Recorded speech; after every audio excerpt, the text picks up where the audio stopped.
Para pag-usapan ng balitang yan, makakasama natin sa linya ng telepono ang political blogger at public interest lawyer si Attorney Jess Falcis. Magandang gabi po, Attorney Falcis. Welcome back sa Arangkada Balita. Magandang gabi, Sir Jack, Ma'am Nina. Yes, Attorney Falcis, mabilis na reaction lang. Anong reaction nyo dito sa nangyaring pagsampa ng kaso na naman ni Senator Trillanes laban doon sa 18 na dating sundalo daw?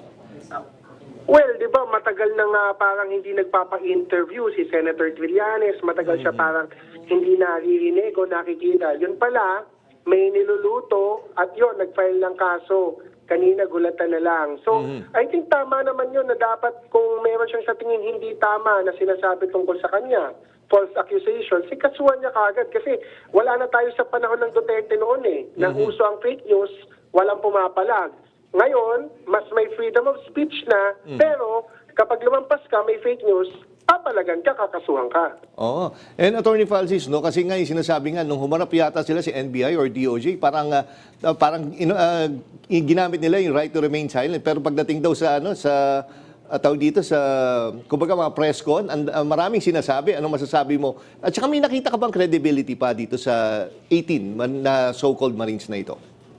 Yun nga yung nakakapagtaka kapag formal legal proceeding or hearing.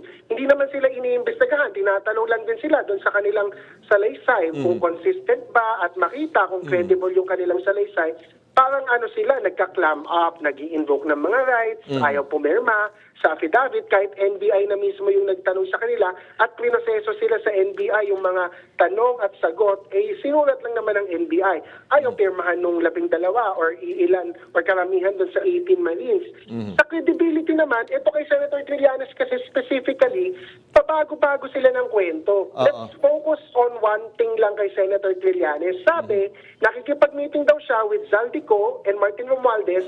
Pagkatapos, meron siyang pera, either maleta, tapos nagiging bag na lang or paper bag. After ng meeting, lalabas daw siya. Meron ng daladalang pera.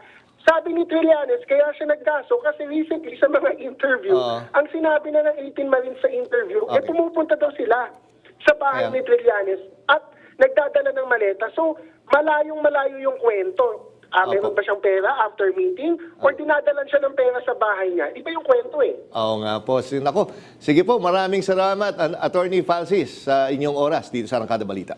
Sige, abangan pa natin yung 18 Marines at madami pang lalabas na mga akusasyon at kontra-akusasyon. Yes. O, kasama niyo ko, sir, sa nag-aabang. Salamat po.